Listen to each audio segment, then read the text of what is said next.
नमस्कार, मैं हूं आपके साथ पराग गुप्ता और आप देख रहे हैं सबसे बड़ा मुद्दा, सबसे बड़ी बहस। आज की बहस होगी जिहादी एजेंडा सेट, हिंदू लड़कियां टारगेट। आज का मुद्दा राजनीति का नहीं, आज का मुद्दा किसी चुनाव का नहीं, आज का मुद्दा है हमारे अस्तित्व का। आज मुद्दा है उस विश्वास का जो एक पिता अपनी बेटी को स्कूल भेजते वक्त करता है। लेकिन क्या हो जब विद्या का मंदिर ही जिहाद की प्रयोगशाला बन जाए। संभल जो पिछले कुछ दिनों से अशांत है, वहां के सरकारी स्कूल से जो तस्वीरें आई वो किसी का भी कलेजा चीरने के लिए काफी हैं। क्या अब सरकारी सैलरी पर मजहबी पाठ पढ़ाया जाएगा? क्या अब हिंदू बेटियां स्कूल में शिक्षा लेने नहीं बल्कि हिजाब और सजदा का दबाव झेलने जाएंगी? कलेक्टर ने कार्रवाई की, शिक्षक सस्पेंड हुए, लेकिन सवाल यह है कि उस जहरीली सोच का सस्पेंशन कब होगा जो बच्चों के बस्ते में नफरत की किताबें भर रही है। और बात सिर्फ संभल तक नहीं रुकती। धर्मनगरी वृंदावन से आई वो चीख सुनिए, एक नाबालिग बच्ची जो सिसक सिसक कर बता रही है कि कैसे एक खास मजहब के युवक ने उसे प्रेम के जाल में फांसा, कैसे उसे अपनी ही मां के घर में चोरी करने पर मजबूर किया और कैसे उसका शारीरिक शोषण किया। यह कहानी सिर्फ एक लड़की की नहीं है। उस बच्ची ने कैमरे पर जो कहा वो रोंगटे खड़े कर देने वाला है।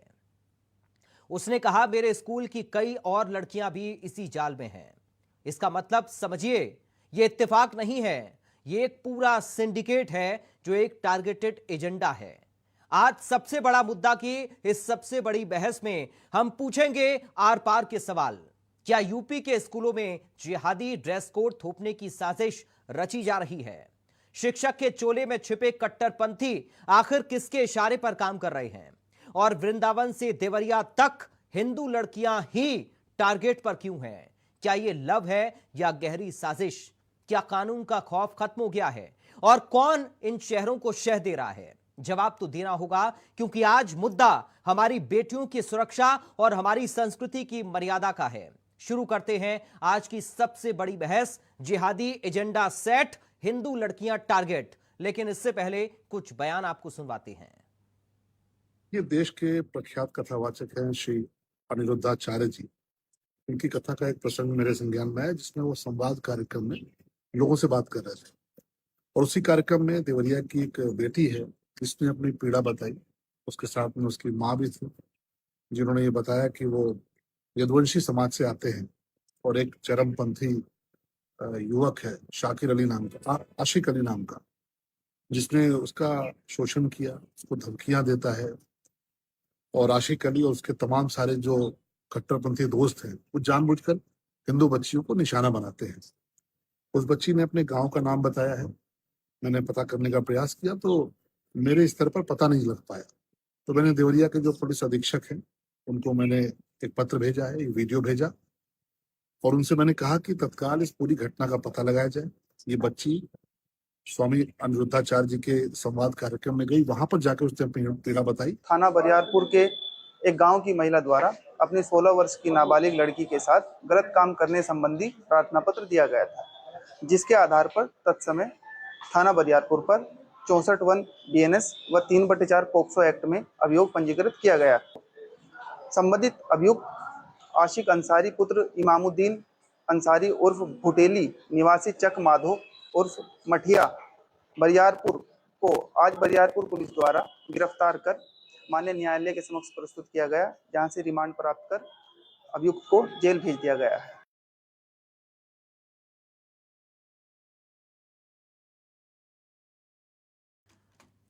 तो कुछ सवाल हैं आज की बड़ी बहस के, उन सवालों पर एक नजर, उसके बाद चर्चा की शुरुआत हम करेंगे। सवाल यह है, स्कूल में मजहब का पाठ, द केरला स्टोरी। सवाल यह भी, कोचिंग स्कूल लव जिहाद के अड्डे हैं क्या? भाईजान के जाल में हिंदू छात्राएं, यह बड़ा सवाल है। इश्क वाला फरेब, लव जिहाद का खेल। सवाल यह भी, जिहादी एजेंडा सेट, हिंदू लड़कियां टारगेट।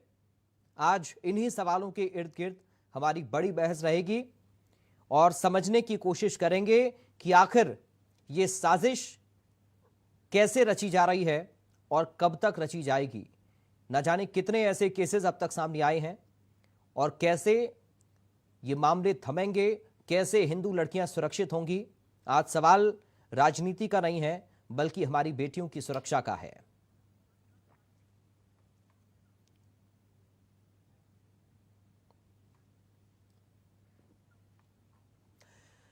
इस वक्त हमारे साथ कुछ खास मेहमान जुड़ गए हैं। सीधा आपका परिचय करा दें। बीजेपी से प्रवक्ता अशोक गहलोत हैं। गहलोत साहब, आपका स्वागत है। समाजवादी पार्टी से प्रवक्ता अशोक तिवारी हैं। अशोक तिवारी जी, आपका स्वागत है। हिंदू धर्मगुरु विष्णुदास जी महाराज हैं हमारे साथ। महाराज जी, आपका स्वागत है। और राष्ट्रीय अध्यक्ष हैं सूफी एसोसिएशन से सूफी कौसर मजीदी साहब, आपका स्वागत है। और साथ ही हमारे लखनऊ से संवाददाता के.एन. पांडे इस वक्त हमारे साथ जुड़ गए हैं। सभी खास मेहमानों के पास में आऊंगा, लेकिन सबसे पहले के.एन., अभी क्या शुरुआती जानकारी इस पूरे मामले को लेकर मिल रही है? अपडेट करिए जरा। जी पराग जी, अभी तक जो जानकारी मिली उसके हिसाब से ये समझ में आया कि जो ये वीडियो वायरल हुआ था संभल में स्कूल का, उसमें तमाम चीज़ें आई थी कि जो हिंदू बच्चे भी वहाँ पे पढ़ते थे उनको एक तरीके से देखा जाए कि जो जिहादी मानसिकता के शिक्षक वहाँ पे थे, वहाँ पे एक तरीके से इस्लामी प्रार्थनाएं करवाते थे। उनको बच्चियों को हिजाब पहनाया जाता था और बच्चों को वहाँ पे टोपी लगवाई जाती थी, वो टोपी लगाते थे। और बातें तो यहाँ तक भी आई कि वहाँ की जो स्कूल की दीवारें थी वहाँ पे कुरान की आयतें भी लिखी हुई थी। तो जब इसका वीडियो वायरल होता उसके बाद मामला जो है प्रशासन के संज्ञान में आता है और जब जांच पड़ताल की जाती है तो जो चीज़ें निकल करके आई थी उसमें सच जो है दिखाई पड़ता है। उसके बाद वहाँ पे कार्रवाई की जाती थी। वहाँ का जो प्रिंसिपल था उसको जो है सस्पेंड कर दिया जाता है, वहाँ के जो सहायक अध्यापक था उसको सस्पेंड किया जाता है और जो कार्यवाहक प्रधानाचार्य था उसको भी निलंबित किया जाता है। तो कुल मिलाकर के अभी सवाल ये उठता है कि जिन शिक्षकों के ऊपर जो है भारत का भविष्य या देश का भविष्य कहे जाने वाले बच्चों का भविष्य संवारने का जिम्मा है, वही लोग जिहादी मानसिकता से ग्रसित हैं और वो एक तरीके से स्कूल कॉलेजों का भी इस्लामीकरण करने से बाज नहीं आ रहे हैं। आपने देखा होगा इसके पहले बलरामपुर में जो है वो छांगुर बाबा का केस सुना होगा, जहाँ पे वो मतांतरण धर्मांतरण का केस करता रहा होगा। और तमाम चाहे वो मिर्ज़ापुर में देखा हो, सोनभद्र में देखा हो, तमाम और भी ज़िले ऐसे देखने को मिले जहाँ पे जिम में जो है वो जिम ट्रेनर्स द्वारा जो है एक तरीके से वहाँ पे मतांतरण का एक तरीके से काम किया जाता था, धर्म परिवर्तन कराने की बात कही जाती थी, उनका शोषण किया है। तो कुल मिलाकर के देखा जाए एक तरीके से एक गैंग है जिनकी जिहादी मानसिकता है, जो खास तौर पे हिंदू बच्चियों को, हिंदू लोगों को या हिंदू महिलाओं को टारगेट करते हैं और उनका शारीरिक, मानसिक, आर्थिक, सामाजिक शोषण करते हुए उनके एक तरीके से देखा जाए उन पर तमाम तरीके के इलीगल जो है काम करने के लिए दबाव डालते हैं। तो एक तरीके से देखा जाए ये बहुत बड़ा नेक्सस है जिसका खुलासा लगातार होता है। अब सवाल ये उठता है कि जहाँ पे बहुसंख्यक मेरी नई एक्सेल 100 चोरी हो गई। विस्तार से समझाओ। एक्सेल 100 स्टार्ट करी, एलईडी लाइट जला के दुकान के लिए निकल पड़ा। रास्ते पर इतने गड्ढे थे पर मैं स्मूथली निकल गया। दुकान पहुंचा, पीछे मुड़ा, एक्सेल 100 छू मंतर।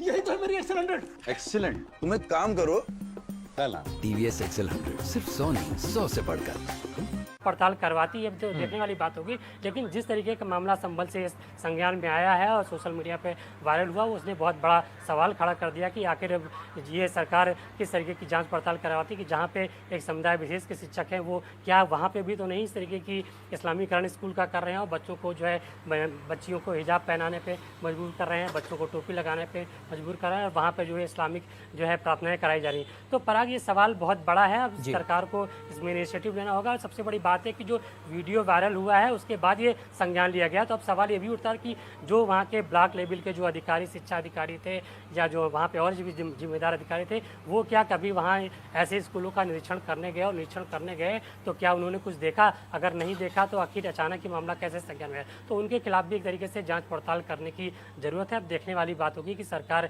इसमें और कितनी गहराई तक जाँच पड़ताल करती है और क्या ये इस तरीके के मामले प्रदेश के अन्य विद्यालयों में भी निकल करके आते हैं जिस तरीके का संभल के विद्यालय में निकल करके आया है। जी पराग जी। ठीक है, आप के.एन. मेरे साथ बने रहेगा, आपके पास हम लौटेंगे।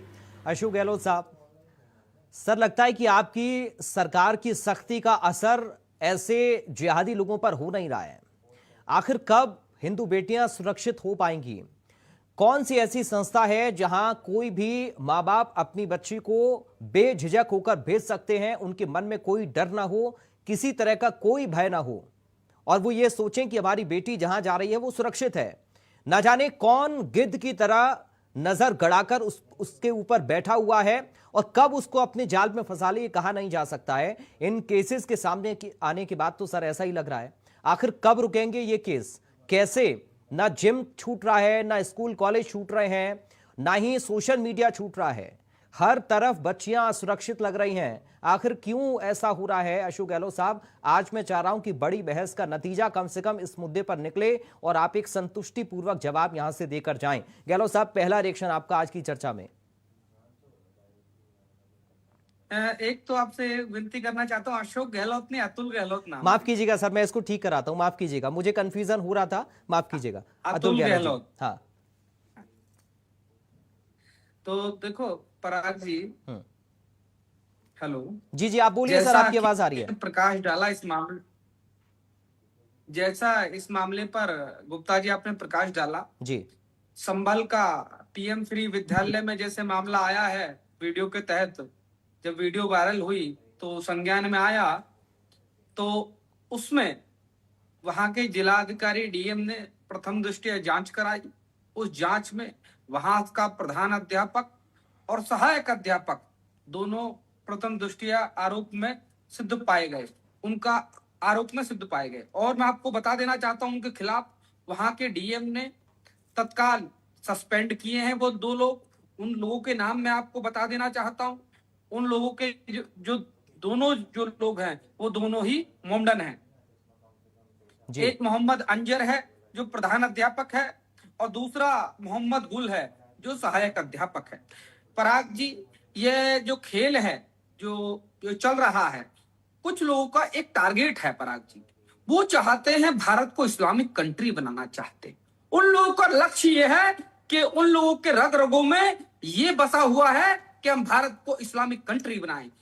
चाहे पराग जी आपने देखा हो, चाहे संभल हो, संभल में जब पत्थरबाजी होती है तो पाकिस्तान जिंदाबाद के नारे लगते हैं। एक विशेष समुदाय के लोग पूरे देश का माहौल बिगाड़ने का प्रयास कर रहे हैं। आपने देखा चाहे जहांगीर बाबा हो, उसने भी हिंदू बालिकाओं के साथ क्या कृत्य किया, कितनी बालिकाओं को धर्मांतरण कराने का काम किया। आपने दिन प्रतिदिन नए नए ऐसे मौलविया सामने आ रहे हैं देश भर में जिनका एक लक्ष्य है, जिनको खाड़ी देशों से पैसा उपलब्ध होता है। वो पैसा इसलिए उपलब्ध होता है कि आप जाके हिंदू बच्चियों को बहला फुसला कर उन लोगों को इस्लाम में लेके आइए और भारत को इस्लामिक देश बनाने का जो उन लोगों का संकल्प था वो भारतीय जनता पार्टी कदापि पूर्ण नहीं होने देगी। पराग जी, मैं आपको आश्वस्त कर देना चाहता हूं, ऐसे लोगों के खिलाफ कठोर से कठोर सरकार कार्रवाई करेगी और जो भी दोषी पाया जाएगा या तो उसकी जगह जेल में होगी या धरती के अंदर होगी। ये सरकार राष्ट्रवाद की सरकार है, ये सरकार राष्ट्रवाद की सरकार है।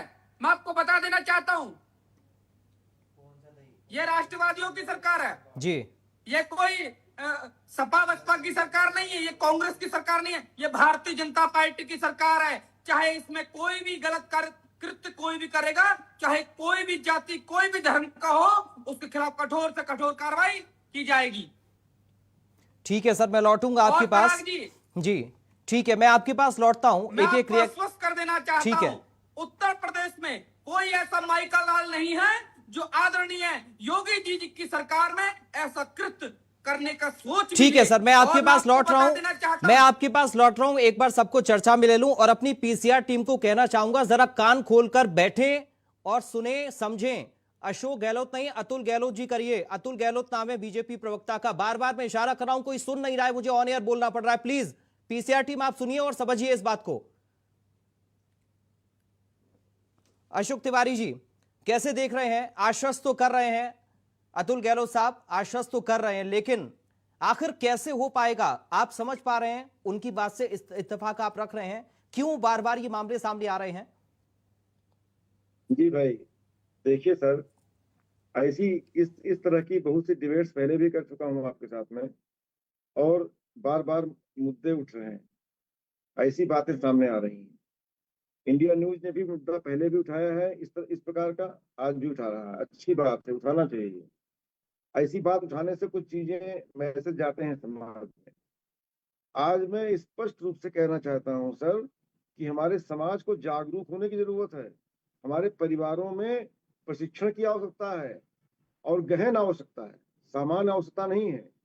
इनसे बचाव तभी हो पाएगा जब हमारे परिवारों में ध्यान दिया जाएगा बहन बेटियों पर, उन पर उनको प्रशिक्षित किया जाएगा, ऐसे कार्य करने से रोका जाएगा जो हमारी भारतीय संस्कृति के खिलाफ है।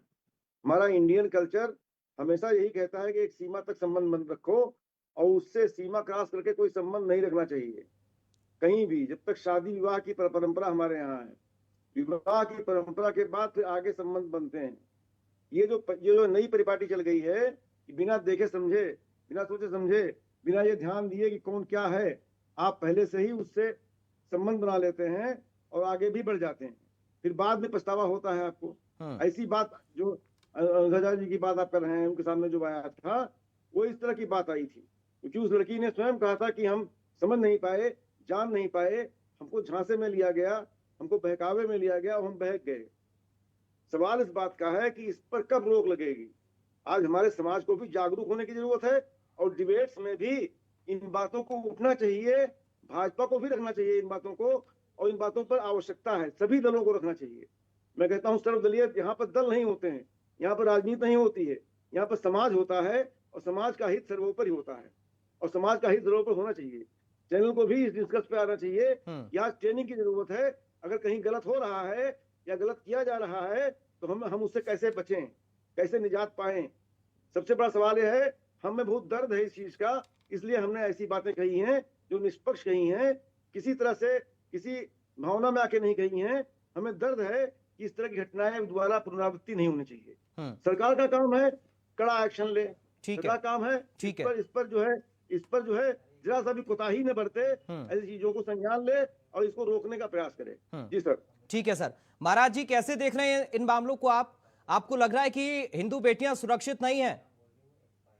देखिए, जिस तरह कट्टरपंथी जिहादियों के जैसे लोग कभी कलावा पहनते हैं, कभी चंदन लगाते हैं, कभी खिलवाड़ करते हैं और धोखा देते हैं, लालच देते हैं, और कभी ऐसा होता है कि जहां विद्यालय है उस विद्यालयों में भी कट्टरपंथी जिहादी हमेशा जो इस्लाम में लिखा है, जो कुरान में लिखा है, उसके अनुसार ये कार्य रहे कर, और जिस तरह संभल की घटना आया है बहुत निंदनीय है। और इस तरह जो भी लोगों ने किया है वो भूल चुके हैं कि सत्ता किसकी है, सत्ता योगी की है। और योगी राज में मैं तो कहता हूं ऐसे लोगों को फांसी होनी चाहिए, क्योंकि केवल हमारे हिंदू बहन बेटियों को शिकार करना, फुसलाना, हमारे बच्चों को मजहबी टोपी और बुर्का, ये क्या हो रहा है हमारे समाज में? ए भाई, ये हिंदुस्तान है, ये हिंदुस्तान है, यहाँ संस्कृति और सनातन का देश है, भगवान राम का देश है, श्री कृष्ण का देश है। और भारतीय जनता पार्टी की सरकार आने पर भी आज इस तरह हो रहा है, ये दुर्भाग्य है। मैं कह रहा हूँ समाजवादी पार्टी में तो होता ही था, मगर अब योगी राज में ये हो रहा है, ये बहुत दुखी है हम सभी साधु संत। लेकिन महाराज जी गहलोत साहब बार बार ये कह रहे हैं सर, और जब भी हम इस तरह के डिबेट में चर्चा करते हैं, इस तरह के मुद्दे पर हम चर्चा करते हैं, तब ही ये कहा जाता है कि हम कड़ी कार्रवाई करेंगे, लगातार कार्रवाई हो रही है। लेकिन कार्रवाई कहां हो रही है, कैसे हो रही है, कुछ समझ नहीं आ रहा है। महाराज जी आप समझ पा रहे हैं कि इस कार्रवाई को? मैं समझ रहा हूं। मैं बता दूं, गहलोत जी से यही कहता हूं कि गहलोत जी, जब समाजवादी पार्टी सरकार थी तो खुले आम हिंदू बेटियां अपने घर से निकल नहीं सकती थी और ये कट्टरपंथी जिहादी खुले आम छेड़ते थे। मगर आज योगी राज में अगर कोई कट्टरपंथी जिहादी छेड़ता है, अगर अत्याचार होता है हिंदुओं पर, तो उसके घरों पर बुलडोजर जाता है, चल जाता है, चाहे वो मौलाना हो, चाहे धर्मगुरु हो। अगर कोई भी हमारे हिंदू बहन बेटियों को शिकार बनाता है, चाहे हमारे हिंदू बच्चों को। हाँ, ठीक है, मैं आऊंगा महाराज जी आपके पास लौटकर। मजीदी साहब कैसे देख रहे हैं सर आप इस पूरे मामले को? कौन है ये लोग और इन लोगों के खिलाफ कोई फतवा जारी क्यों नहीं करता है? क्यों इन लोगों की कड़ी मजम्मत नहीं की जाती है? क्यों इस्लाम धर्म को मानने वाले जो विद्वान लोग हैं, क्यों वो आगे नहीं आते हैं और कहते हैं कि इन लोगों का इस्लाम से कोई ताल्लुक नहीं है? क्यों वो लोग आगे आकर नहीं कहते हैं कि इन लोगों को कड़ी सजा दी जानी चाहिए? क्यों बेटियां सुरक्षित नहीं है? मजीदी साहब। बहुत बहुत धन्यवाद पराग जी, आपने इस आवश्यक चर्चा का अंग हमको समझा, इसके लिए आपका बहुत बहुत धन्यवाद। और साथ ही हमारे जो भी साथी को पैनलिस्ट हैं, मैं सभी का अभिवादन करता हूं और उम्मीद करता हूं कि सभी लोग हमारी बात को तल्लीनता के साथ सुनेंगे। जी। देखिए, ऐसा है कि दो घटनाओं का आपने जिक्र किया। एक घटना तो संभल की घटना है और दूसरी घटना जो है ये देवरिया की घटना है। तो संभल वाली घटना के संबंध में हम सिर्फ आपको ये कहना चाहते हैं कि ये जो भी सारी चीजें हो रही हैं, इसका किसी भी तरीके से मजहबे इस्लाम से किसी भी तरह से जर्रा बराबर भी ताल्लुक नहीं है। क्योंकि पवित्र कुरान के तीसरे अध्याय में एक आयत है, ला इकराहा फिद्दीन, जिसका मतलब है कोई जबरदस्ती नहीं है दीन में।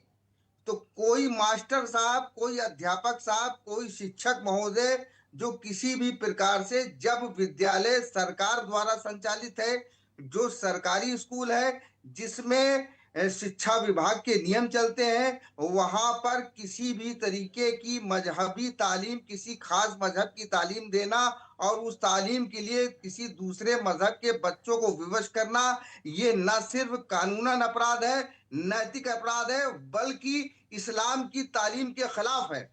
ऐसे लोग जो इस्लाम को बदनाम करने का काम करते हैं, उत्तर प्रदेश सरकार और वहां के डीएम ने जो कार्रवाई की है, बड़ी छोटी कार्रवाई की है। ऐसे लोगों के खिलाफ राष्ट्रीय सुरक्षा कानून के अंतर्गत कार्रवाई होनी चाहिए। लेकिन मजीदी साहब सवाल ये है ना सर, हम यहाँ पर बैठकर कड़ी निंदा कर रहे हैं, लेकिन एक्शन कैसे होगा सर? प्रशासन अपना काम करेगा ही, प्रशासन तो करेगा सर, उसको छोड़ दीजिए, वो तो करेगा ही, प्रशासन को काम करना पड़ेगा, सरकार को जवाब देना पड़ेगा। मैं सर ये चाह रहा हूं कि क्यों जो समाज के, जो धर्म के, जो मजहब के ठेकेदार हैं, वो क्यों नहीं सामने आ रहे हैं सर? वो क्यों सामने नहीं आ रहे हैं? मुझे बात कहने तो दीजिए पूरी। जी बोलिए। मेरी बात तो पूरी हो जाने दीजिए। अभी तो सिर्फ आपने दो घटनाएं बताई, पहले घटना का मैंने स्पष्टीकरण दिया, दूसरी घटना की तरफ आ रहा हूं। जी। जो देवरिया का मामला बताया जा रहा है, जिस तरीके से आपके द्वारा और ये जो अभी जो आपके एक्सपर्ट महोदय लखनऊ में बैठे हुए भाई साहब, उनके जरिए जो बात सामने आई है, देखिए मजहबे इस्लाम बगैर अक्द के, बगैर निकाह के, किसी गैर महरम के नजदीक जाने से वर्जित करता है। जी। तो उसके बाद भी जो ये काम कर रहा है, ये तो टोटल गैर कानूनी है, तो जिना बिल जब्र है। और ऐसे लोगों को तो पत्थर मार मार करके मार देना चाहिए। मजहब इस्लाम में ऐसे लोगों की यही सजा है कि ऐसे लोगों को पत्थर मार मार करके मार डाला जाए। इसमें कोई डिबेट करने की आवश्यकता ही नहीं। ऐसे लोगों के खिलाफ तो ऐसी कार्रवाई करनी चाहिए जिससे जमाना देखे। हम तो कह रहे हैं भाई, हम तो नियम और कानून से बंधे हुए हैं, हम तो जाकर के सजा दे नहीं देंगे। और हम अपने चैनल के माध्यम से अपील करते हैं, बल्कि आप किसी भी धर्म गुरु से आप ये पूछेंगे जाकर के कि बिना शादी के किसी के साथ संबंध स्थापित करना या उसको देखना भी मजहब इस्लाम इसमें क्या कहता है। जब हमारे यहाँ स्पष्ट ये मामला है कि बगैर किसी मतलब जो है जायज संबंध के उसकी तरफ देखना भी गुनाह है, तो ऐसी जो हरकतें हो रही हैं उसको कैसे जस्टिफाइड किया जा सकता है? ठीक है महाराज जी, ठीक है, दिया जाए। ठीक है महाराज जी, कुछ कहना चाह रहे हैं, बोलिए महाराज जी।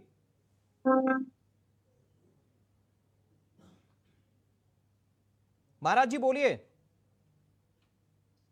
मैं यही कह रहा हूं कि कुछ मौलाना ही तो कट्टरपंथी जिहादी के जैसे बच्चे तैयार हो रहे हैं, जो मौलाना मदरसों में शिक्षा देते हैं, तालीम देते हैं और कहते हैं कि तुम जो काफिर की बिटियां हैं, लड़कियां हैं, उनके साथ धोखा दो, उनको प्रेम जाल में फंसाओ, उनको धोखा दो, उनके सारा अत्याचार करते रहो। हिंदुओं पर कितना अत्याचार हो रहा है हिंदुस्तान में। पश्चिम बंगाल में जब ममता बनर्जी जी की सत्ता थी, कितना अत्याचार होता था, खुलेआम होता था। अब भारतीय जनता पार्टी की सरकार आई नहीं। मैं इन मौलाना से यही कहना चाहता हूं कि ऐसे कट्टरपंथी जिहादी, चाहे स्कूल हो, अब तो जिम जिहाद भी हो रहा है। जिम जिहाद, जहां जिम खुला हुआ है वहां पे भी हिंदू बहन बेटियां शिकार हो रही हैं, बच्चे शिकार हो रहे हैं, विद्यालयों में शिकार हो रहे हैं। कोई कह रहा है चंदन लगा के मत आओ, कोई कह रहा है जनेऊ पहन के मत आओ। इस तरह हो रहा है। तो ऐसे लोगों के तो है जो कट्टरपंथी जिहादियों के जैसे को तैयार है, ऐसे मौलानों को सड़कों पर आना चाहिए, सड़कों पर आना चाहिए और ऐसे मौलानों को विरोध चाहिए करना। ये मुसलमान नहीं है, ये इस्लाम के नहीं है, ऐसा इनको बोलना चाहिए। क्यों नहीं बोलते हैं ये लोग, क्यों नहीं आते हैं सड़कों पर? ठीक है, गहलोत साहब बोलिए, कुछ कहना चाह रहे हैं आप? पराग जी, मैं आपको अवगत करा देना चाहता हूं एक समुदाय ऐसा समुदाय है कि लव जिहाद भी करता है। आपने देखा थूक जिहाद कर रहे, थूक मिला के हिंदुओं का धर्म भ्रष्ट करने का काम कर रहे हैं। आपने देखा अभी जब कांवर का सीजन था तो एक मोमडन ने पंडित जी का ढाबा खोल दिया और हमारे भोले के भक्तों को धर्म नष्ट करने का कार्य कृत किया उस लोगों ने। इन लोगों का एक प्रवृत्ति बन चुकी है पराग जी। ये लोग ये चाहते हैं, ये लोग देश में अमन चैन पसंद नहीं करना चाहते।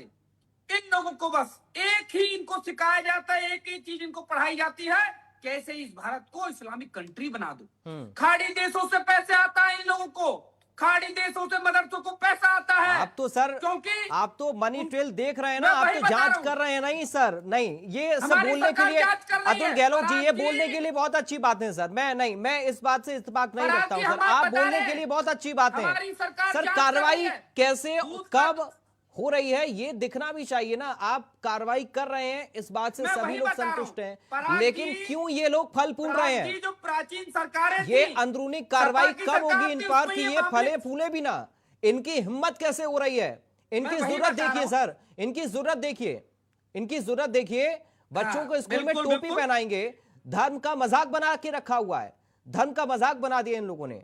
बहुत घिनौना कृत्य है ये, बहुत घिनौना कृत्य है। हम इसकी कड़ी निंदा करते हैं और इसमें जो भी दोषी पाए गए हैं, ठीक है, उनके उत्तर प्रदेश सरकार कड़ी से कड़ी कार्रवाई करेगी। और पराग जी आपको बता देना चाहता हूं, एक सेकंड, एक मिनट सुनिए आप मेरी बात, कि इन लोगों को एक ही चीज सिखाई जाती है, कैसे इस देश को जिहाद की तरफ लेके जाएं। ये अब एक और बात बता देना चाहता हूं पराग जी, प्राचीन सरकारों में ये चीज नहीं खुलती थी, ये चीज दबा दी जाती थी, पुलिस तक नहीं आती थी, मीडिया तक नहीं आती थी प्राचीन सरकारों में। ठीक है, भारतीय जनता पार्टी में ठीक है, निकल के आती है और हम तत्काल कार्रवाई करते हैं। ठीक है, और ऐसे लोगों को हम मिट्टी में ठीक है। अशोक तिवारी जी, ठीक है सर, अशोक तिवारी जी, क्या अब आप इस बात को पूरी तरह पुख्ता तौर पर मान रहे हैं कि ये कोई एक राजनीतिक शब्द नहीं है लव जिहाद, ये वाकई में हकीकत है, जमीनी हकीकत है?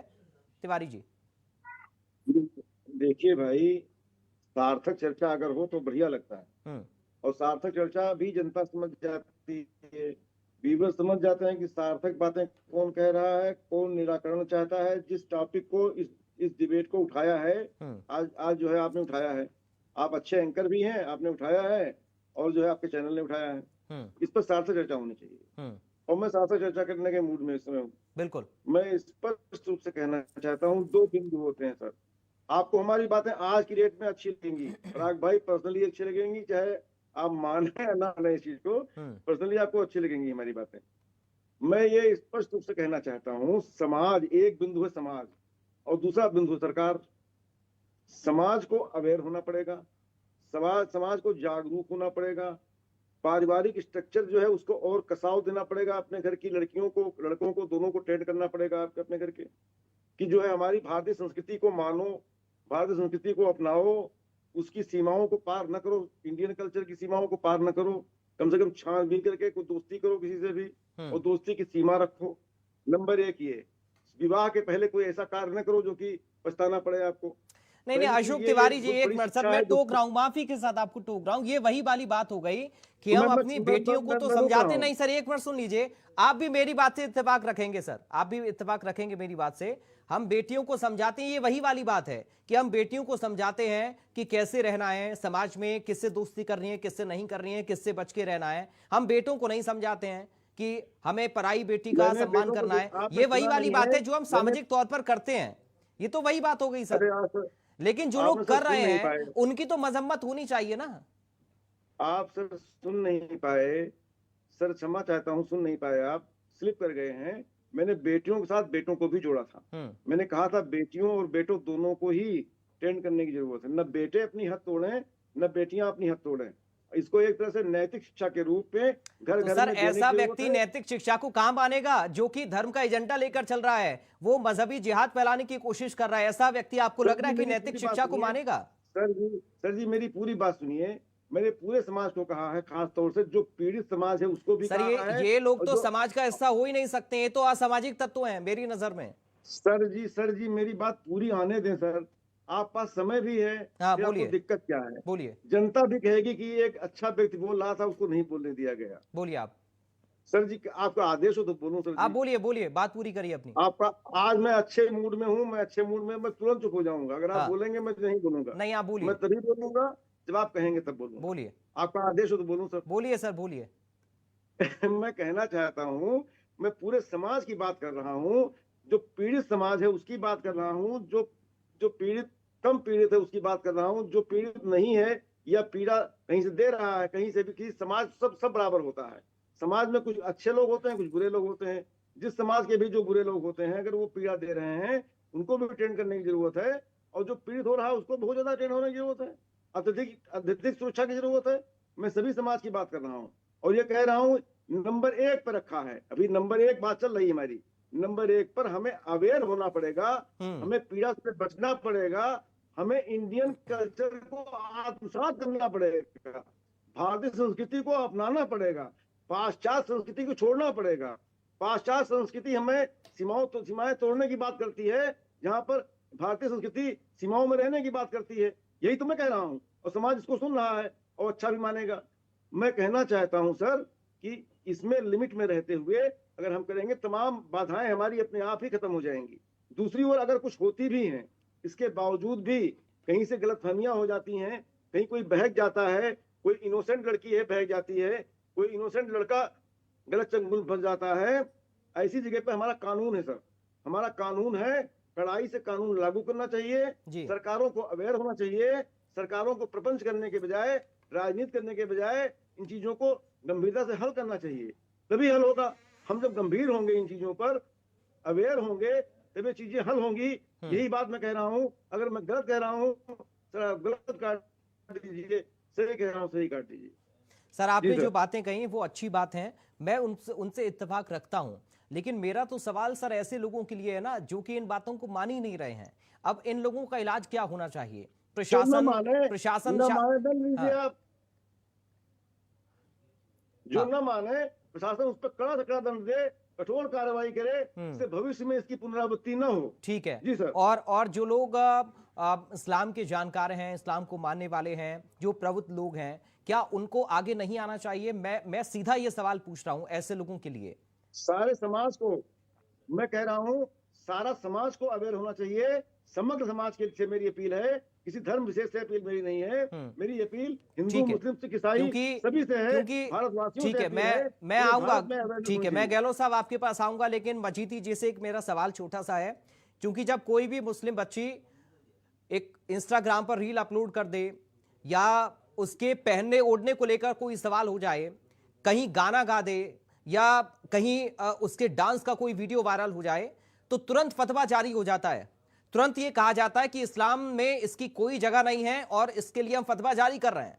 लेकिन जब कोई व्यक्ति जबरन टोपी पहना रहा है किसी हिंदू बच्चे को, धर्म का मजाक बनाकर रख दे रहा है, किसी बच्ची को झूठ बोलकर अपने प्रेम जाल में फंसा रहा है, उसका शारीरिक शोषण कर रहा है, उसकी बदनामी करने की कोशिश कर रहा है, उसका धर्म परिवर्तन कराना चाहता है, तो ऐसे लोगों के लिए सबके मुंह पर टेप क्यों लग जाता है मजीदी साहब? क्यों चुप्पी साध कर बैठ जाते हैं ऐसे लोग जो फतवा जारी करने वाले होते हैं, जो मौलाना होते हैं, जो खुलकर ऐसे मुद्दों पर अपनी बात रखना चाहते हैं? जब किसी बेटी को लेकर फतवा जारी होता है, तो क्यों ऐसे असामाजिक तत्वों को लेकर वो सामने नहीं आते? क्यों इनकी कड़ी मजम्मत नहीं करते? क्यों इनकी निंदा करने नहीं आते हैं मजीदी साहब?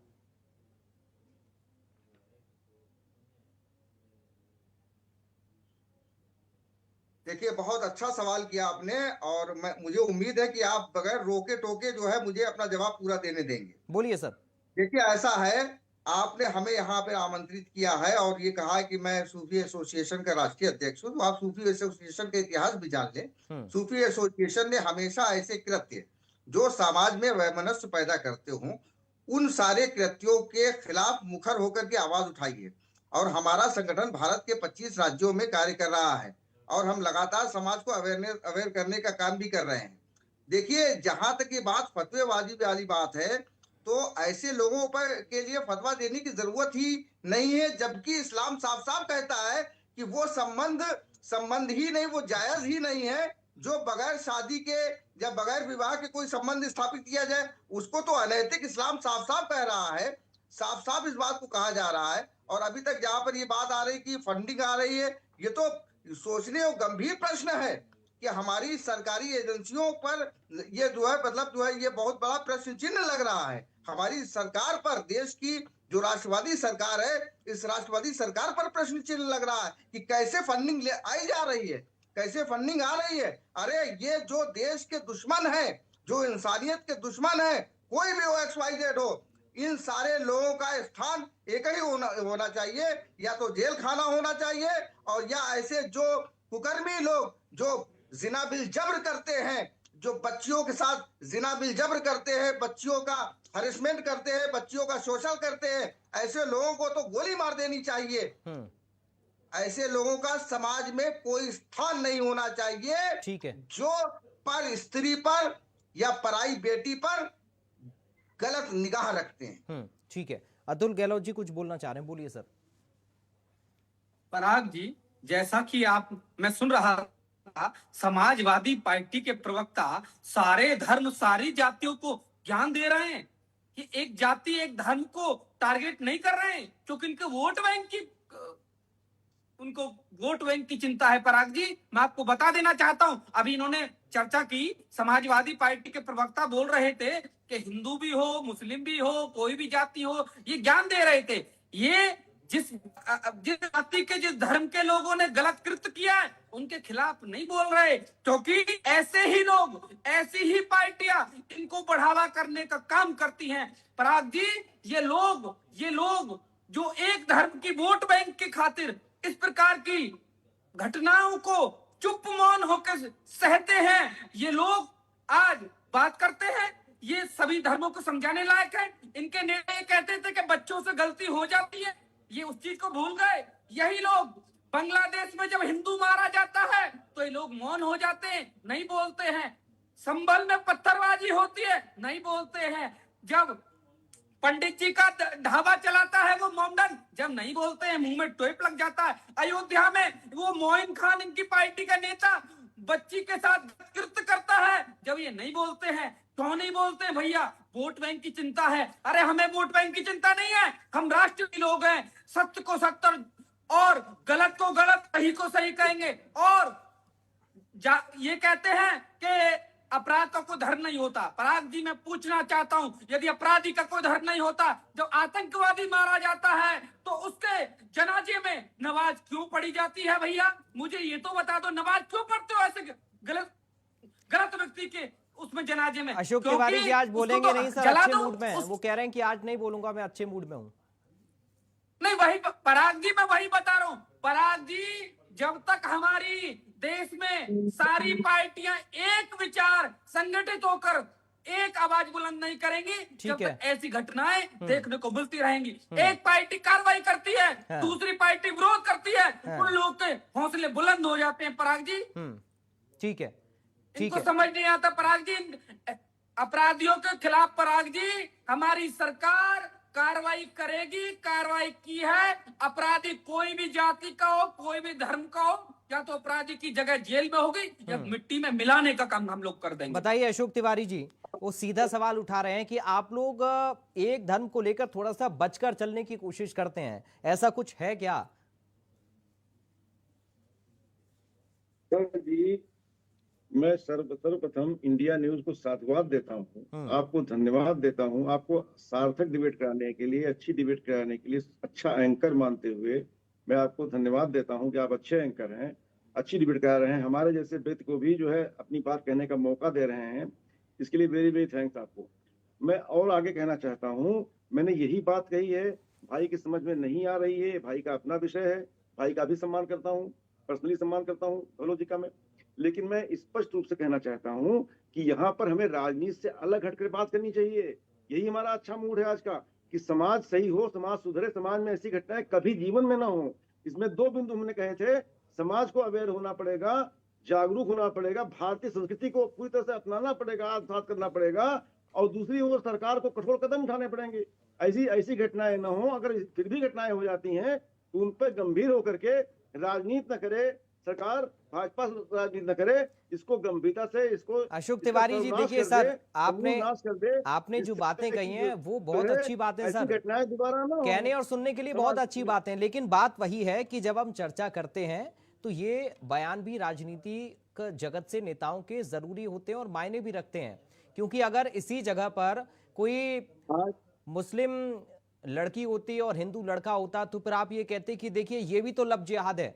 ऐसी घटनाएं भी और ऐसी चर्चाएं भी मैंने सर बहुत की हैं, इसीलिए मैं अपना अनुभव शेयर कर रहा हूं आपके साथ। देखिए, मैं हिंदू मुस्लिम में भेद नहीं करता। हाँ, अब यही तो अशोक गहलोत जी कह रहे हैं, यही तो, माफ कीजिएगा, अतुल गहलोत जी कह रहे हैं, यही तो अतुल गहलोत जी कह रहे हैं कि जब इस तरीके का कोई मामला आता है तो फिर आप लोग थोड़ा सा सेकुलर हो जाते हैं, और जब उस तरह का मामला आता है जो मैं उदाहरण दे रहा हूं तो फिर खुलकर आप लोग बोलते हैं। देखिए, अतुल गहलोत जी एक अच्छे व्यक्ति हैं, उनकी बाध्यता है ऐसी पार्टी में, ऐसी बात कह रहे हैं सर। आप भी अच्छे एंकर हैं, मैं स्पष्ट रूप से कह रहा हूं, आज मैं समाज के हित में बोल रहा हूं, अगर सच्ची बातें कह रहा हूं, जनता भी सुन रही, व्यूअर सुन रहे हैं, वो हमें अच्छा कहेंगे इस बात पर कि राजनीति न हो, इसको समूल नाश किया जाए।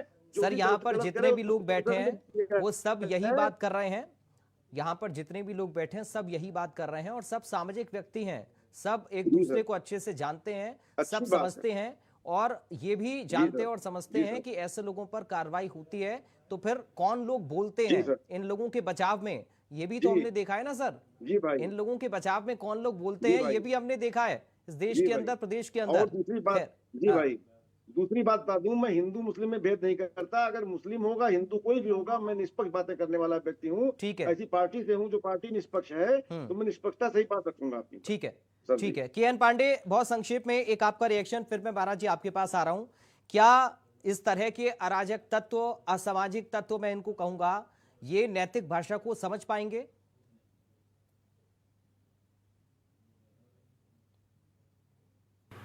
ये है पराग जी की जिस तरीके की हम लोग बात कर रहे हैं, हम लोग किसी लुच्चे लफंगे के बारे में बात नहीं कर रहे हैं, हम लोग बात कर रहे हैं एक शिक्षक के बारे में, जो शिक्षक एक तरीके से समाज में एक रास्ता दिखाता है, वो भी नौनिहालों को, बच्चों को, उसने इस तरीके के कृत्य किया, इसलिए सवाल बहुत बड़ा हो जाता है। अब सवाल ये उठता है कि जिसको एक तरीके से भारत का भविष्य कहे जाने वाले बच्चों का भविष्य संवारने का जिम्मा है, अगर उनके अंदर जिहादी मानसिकता है, वो बच्चों के अंदर इस्लामीकरण की जो है बातें भरने की कोशिश कर रहे हैं, तो ये बहुत ही संवेदनशील मामला है। इसमें सरकार को जो है एक तरीके से बहुत गहरा एक तरीके से इनिशिएटिव लेना होगा, और जिस तरीके के कृत्य यहाँ पे हुए हैं, ऐसे कृत्य किसी और विद्यालय में ना हो रहे हैं, भले वो संभल हो, चाहे वो मुरादाबाद हो, चाहे बरेली हो, चाहे और भी तमाम जगह हैं जो है जहाँ पे जो है बहुतायत जो है इस समाज के लोग जो है वहाँ पे शिक्षक हो सकते हैं, तो कहीं ऐसे कृत्य और भी जगह ना कर रहे हों, तो सरकार को जो है इसकी गहनता से जांच करवाने की ज़रूरत है। जिस तरीके की बातें कही जा रही थी कि समाज में जागरूकता की,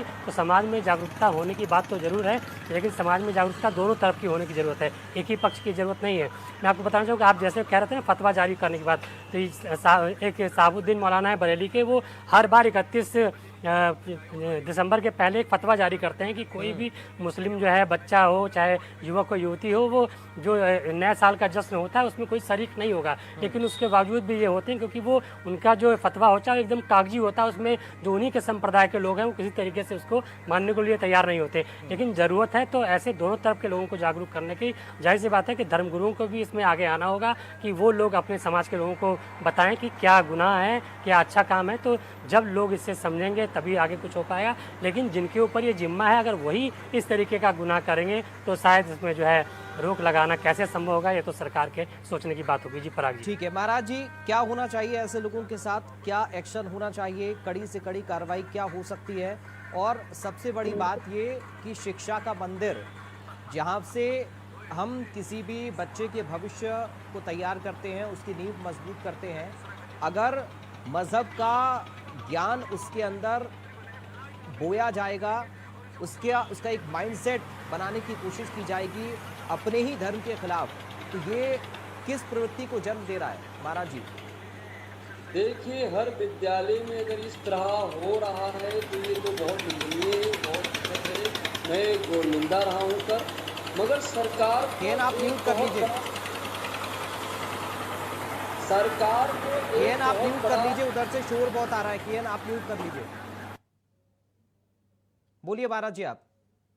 हाँ, सरकार को एक बहुत बड़ा इस पर कानून बनना चाहिए। जिस तरह हमारी हिंदू बहन बेटियां चाहे बच्चे हों, अब बताइए धर्म पूछ करके लोग गोली मारते हैं। कहीं पर अगर कुछ बच्चे मस्जिद के ऊपर पतंग उड़ा रहे हैं तो मौलाना फतवा जारी करते हैं। अगर ये संभल के विद्यालय में इस तरह घटना हुआ है, अब तो हिंदू के जितने भी बच्चे हैं वो तो 1000 बार सोचेंगे कि हम अपने बच्चों को कैसे विद्यालय भेजें। वहां के जो प्रबंधक है, जो मास्टर हैं, जो टीचर हैं, जो गुरु हैं, वो इस तरह घिनौना काम कर रहे हैं। ये करोड़ों सनातनियों के आस्था पर चोट पहुंचाने वाला काम है। अब वह भरोसा नहीं रह जाएगा। अगर भरोसा नहीं रह जाएगा तो जितने भी हिंदू बच्चे हैं वो कैसे जाएंगे विद्यालय। हर बाप महतारी को बहुत बड़ा चिंता बना हुआ है। योगी जी को एक बहुत बड़ा ऐसे लोगों पर एक्शन होना चाहिए, मतलब बीच चौराहों पर इनकाउंटर कर देना चाहिए और हर विद्यालयों में सीसीटीवी कैमरा लगना चाहिए और सरकार की निगरानी में रहे। और जितने उत्तर प्रदेश चाहे पूरे भारत में जितने विद्यालय हैं वहां पे सरकार हर प्रांत के मुख्यमंत्री को दौरा चाहिए करना। हमारे अयोध्या में योगी जी आते हैं, हर हफ्ते में आते हैं। मैं योगी जी से कहता हूं आपके चैनल के माध्यम से कि योगी जी को हर विद्यालय में जाना चाहिए और ये वहां पे बच्चे क्या पढ़ रहे हैं, वहां के प्रबंधक क्या कर रहे हैं, बच्चों के साथ कैसा घिनौना काम कर रहे हैं, इसकी जांच होनी चाहिए। ठीक है सर। मजीदी साहब, एक फाइनल रिएक्शन, क्या ये सिर्फ मुख्यमंत्री की जिम्मेदारी है कि हर स्कूल में जाएं और वहां पर बच्चों से बात करें? इसमें जो विभाग के जिम्मेदार लोग हैं उनका क्या रोल होना चाहिए? मजीदी साहब। देखिए, जहां तक ये प्रश्न है कि उत्तर प्रदेश एक बहुत बड़ा प्रदेश है, 24 करोड़ की आबादी वाला प्रदेश है, तो उसमें लाखों की तादाद में स्कूल होंगे और एक मुख्यमंत्री एक एक स्कूल में जाकर के मुआयना नहीं कर सकता है। इसमें शिक्षा विभाग के अधिकारियों को जहां पर ये बात समझ में संभल की जो बात घटना निकल करके सामने आई है, जिस तरीके के केएल साहब जो एक्सपर्ट आपके हैं उन्होंने सारी बातों को बताया है कि दीवारों में ये लिखा था वो लिखा था, तो ये एक दिन में नहीं तैयार हो गया। माफ कीजिएगा, इसमें जो स्थानीय जो कर्मचारी शिक्षा विभाग के हैं, तो क्या वो देखिए शिक्षा विभाग में प्रिंसिपल होता है, प्रिंसिपल के ऊपर विद्यालय निरीक्षक होते हैं, एडी बेसिक होते हैं और जो है जिला बेसिक शिक्षा अधिकारी होते हैं, तमाम अधिकारी होते हैं। तो क्या ये सब सो रहे थे क्या? इसका मतलब ये लोग कोई मुआयना करने ही नहीं जाते थे। तो ये सारी चीजें। और दूसरी बात है कि जो लोग इस तरीके का कृत्य कर रहे हैं वो टोटल, मैं पूरी जिम्मेदारी के साथ कह रहा हूं, ये गैर इस्लामी काम है। और मैं आपके चैनल के माध्यम से मजहब इस्लाम के तमाम पुरोधा जितने भी धर्म गुरु हैं, मैं उनसे अपील करता हूं कि ऐसे लोगों को ये बतावें कि सरकारी चीजों में जो कि सब लोगों के लिए होती है, हमारे देश का संविधान सब लोगों को बराबरी का अधिकार देता है। तो किसी भी सरकारी स्कूल में अगर आप टीचर हो गए तो इसका मतलब ये नहीं है कि दूसरे मजहब के दूसरे धर्म के बच्चों को जो है। ठीक है सर, बहुत संक्षेप में गहलोत साहब, एक लाइन में उत्तर, बहुत संक्षेप में सर, क्या संदेश देंगे आज चर्चा के चर्चा की आखिरी पड़ाव में क्या संदेश दे रहे हैं, बताइए सर। उन माँ बाप को क्या, कैसे आप आश्वस्त करेंगे जो अपनी बच्ची को घर से बाहर भेजते हैं? पराग जी, मैं आपके चैनल के माध्यम से बता देना चाहता हूं, सभी को आश्वस्त कर देना चाहता हूं, ये भारतीय जनता पार्टी की सरकार देश में इसमें है। कोई भी ऐसा घिनौना कृत्य करेगा या तो उसकी जगह हम जेल में करेंगे, मिट्टी में मिलाने का काम करेंगे। और अपराधी की कोई जाति कोई धर्म नहीं होता और अपराधी सिर्फ अपराधी होता है। हम आपको बता देना चाहते हैं, कोई भी उत्तर प्रदेश में यदि गलत कृत्य करेगा, चाहे किसी भी जाति किसी का हो, उसके खिलाफ उसी तरह से। अशोक जी की बात से लग रहा है आप इत्तेफाक रख रहे हैं, आप खुद ही कह रहे हैं कि अपराधी की कोई जाति धर्म नहीं होता है। अशोक तिवारी जी, बहुत संक्षेप में एक फाइनल रिएक्शन। देखिए, मैंने पहले ही कहा था अतुल जी एक अच्छे व्यक्ति हैं, उनकी अंतरात्मा है, अंतरात्मा से बोलते हैं, कभी कभी वो अच्छा बोलते हैं। और मैं कहना चाहता हूं, मैंने पहले भी ये कहा था सर कि समाज को और सरकार को दोनों को ही डीप रूट से अवेयर होना पड़ेगा। ठीक है, क्योंकि ये गंभीर समस्या है, ठीक है, सामान्य समस्या नहीं है, ये बड़ी समस्या है। समाज को छुटकारा मिलना चाहिए इससे, समाज को इससे अवेयर होने की जरूरत है और सरकार को अवेयर होने की जरूरत है। सरकार को दंड ऐसा दंड दे ऐसे लोगों को जिससे वो कभी भी पुनरावृत्ति न कर सके। ठीक है सर, ठीक है। चूंकि वक्त मुझे इतनी इजाजत दे रहा है, बहुत धन्यवाद करूंगा आप सभी खास मेहमानों का। अतुल गहलोत जी आपका, अशोक तिवारी जी आपका, मजीद साहब आपका शुक्रिया, महाराज जी आपका शुक्रिया, केएन पांडे आपका बहुत शुक्रिया चर्चा का हिस्सा बनने के लिए। तो हम उम्मीद करेंगे कि इस तरह के मामले रुकें, हिंदू बेटियां सुरक्षित हों और कोई भी बेटी घर से निकलने से पहले सोचना ना पड़े उसको कि कोई गिद्ध की नजर गड़ाए उस पर बैठा तो नहीं है। फिलहाल बड़ी बहस से मुझे दीजिए इजाजत। नमस्कार।